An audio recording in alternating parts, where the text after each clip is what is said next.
皆さんこんにちは、アンリです。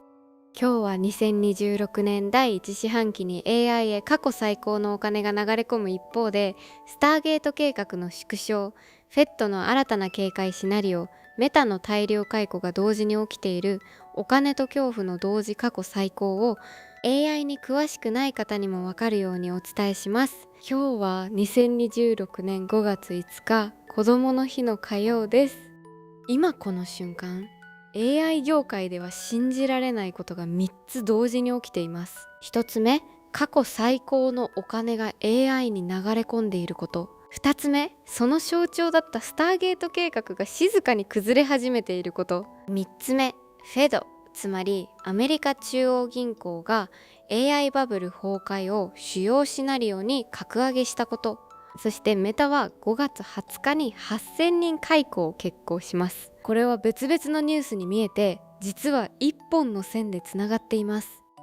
それでは導入です。皆さんはお金がこんなに集まっているのになぜ恐怖も最大なのか疑問に思われるかもしれません。答えはシンプルです。今の AI 業界は夢の大きさと現実のキャッシュフロー、つまり実際に入ってくる現金の差が歴史上最も開いた瞬間にあるからです。 VC、 これはベンチャーキャピタルといってスタートアップにお金を出す投資家のことですが、この VC たちは未来を信じて札束を積み上げています。一方でフェドや企業の経営者は足元の数字を見て震えています。今日はその両側を6つのセクションに分けて丁寧にご紹介します。セクション1、過去最高45兆円という数字の中身です。クランチベース、これは世界のスタートアップ投資を集計しているデータベースですが、そのクランチベースが発表した数字によりますと、2026年第1四半期、つまり1月から3月までの3ヶ月だけで、世界の VC 調達額はおよそ3000億ドル、日本円でおよそ45兆円に達しました。これは過去最高です。さらに驚くのは、この 80%、およそ2420億ドル、日本円でおよそ36兆円が AI 関連企業に集中しているという事実です。内訳を見るとさらに偏りが鮮明です。オープン AI が1220億ドル、アンソラピクが300億ドル、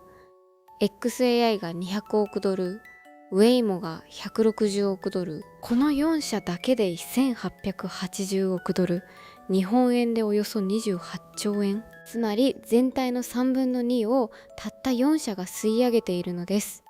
セクション2、中堅メガラウンドの実態です。トップ4社だけではありません。中堅と呼ばれる規模でも巨額調達が続出しています。防衛 AI のシールド AI はシリーズ G で15億ドルを調達、評価額は127億ドル、前回比プラス 140% です。ホーム AI のレゴラは5億5000万ドルを調達して評価額55億5000万ドル。エージェント AI のリフレクション AI は200億ドル、カスタマーサポート AI のシエラは9億5000万ドル調達で評価額158億ドルとなりました。これらはユニコーン、つまり評価額10億ドル上の未上場企業ですが、もはやユニコーンという言葉が安く感じるレベルです。お金は明らかに AI へ偏って流れています。セクション3、スターゲート計画の崩壊です。さて、ここからが本題です。皆さん、スターゲート計画を覚えておられるでしょうか？ソフトバンク、オープン AI、オラカルが組んで5年で5000億ドル、日本円でおよそ75兆円を投じる人類史上最大の AI インフラ計画として華々しく発表されたあの構想です。それが今、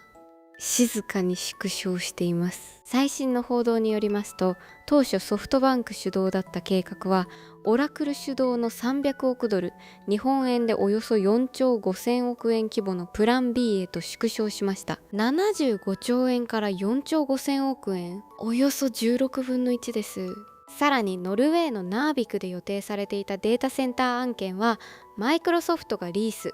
つまり長期賃貸契約を引き取り、オープン AI はコンピュート、これは計算処理能力のことですが、そのコンピュートを借りる側に回ることになりました。サム・アルトマンは議会公聴会でテキサス州アビリーンの単一拠点を世界最大の AI 訓練施設として死守すると発言しています。一方でイーロン・マスクはスターゲートには金がないと公開で砲撃。サム・アルトマンも反論。トップ同士の SNS 戦争が続いています。セクション4フェドストレステスト主要シナリオ格上げです。次に最も重い話です。フェド、つまりアメリカ連邦準備制度理事会は毎年大手銀行に対してストレステスト、これはもし最悪のことが起きたら銀行は耐えられるかを調べる健全性検査ですが、その2026年版で AI バブル崩壊プラススタグフレーション、つまりスタグフレーションを主要シナリオに格上げしました。スタグフレーションとは景気停滞と物価上昇が同時に起きる最悪の経済状態です。このシナリオでは米国株はおよそ 54% 下落すると想定されています。資産上の崩壊額はおよそ33兆ドル、日本円でおよそ4950兆円。これは米国 GDP を超える規模です。ポリマーケット、これは出来事の予測市場ですが、そこでは2026年内に AI バブルが崩壊する確率が 16% で取引されています。さらにボーイー、イングランド銀行、そして IMF 国際通貨基金も2000年前後のドットコムバブル、つまりインターネットバブルとの比較で警鐘を鳴らしています。実際株価はすでに調整局面に入っています。マイクロソフトは年初来マイナス 20%、 アマゾンはマイナス 15%、 Google はマイナス 12%。 お金が AI に集まる一方で AI 銘柄の株価は静かに崩れ始めているのです。セクション5メタ5月20日8000人解雇です。そしてその恐怖はすでに現場の人員削減として吹き出しています。マーク・ザッカーバーグ率いるメタは5月20日、つまり今から15日後に8000人の解雇を開始します。これは従業員のおよそ 10% に相当し、削減によって浮いた人件費は AI への再投資、つまり GPU やデータセンター建設の原資に充てられます。さらに2026年内に最大 20% 削減も視野に入っているとされます。Q12026 の米国テック業界全体の解雇者数は 81,747 人。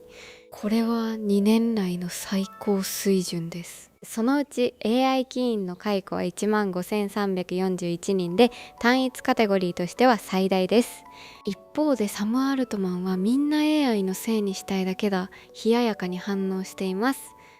セクション6、3つの現象がつながる構造です。最後になぜこの3つが同時に起きているのかを整理しましょう。VC が AI に過去最高のお金を入れる。しかしスターゲートのような巨大計画は資金繰りが回らず縮小する。そしてフェッドはバブル崩壊を本気で警戒し、企業は AI 投資原資のために人を切る。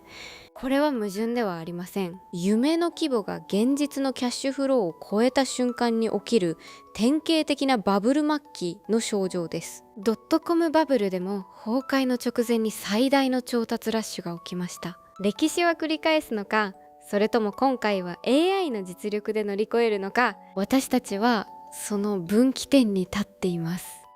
まとめです。一つ、Q12026 の VC 調達は過去最高45兆円で 80% が AI に集中しました。2つ、スターゲート75兆円計画は4兆5000億円のプラン B に縮小、トップ同士の対立も顕在化しています。3つ、フェットはバブル崩壊シナリオを主要扱いに格上げ、株価はすでに崩れ始めています。4つ、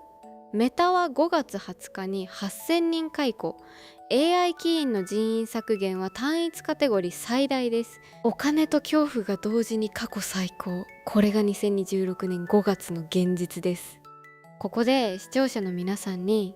3つの具体的アクションをご提案します。1つ目、ご自身が使っている AI サービスを提供している企業の親会社、つまりマイクロソフト、Google、メタなどの株価を月に1回でいいのでチェックする習慣をつけてみてください。2つ目、ご自身の仕事について、もし AI で自動化されたらというシナリオを紙に1枚書き出してみてください。メタの8000人解雇は他人事ではありません。3つ目、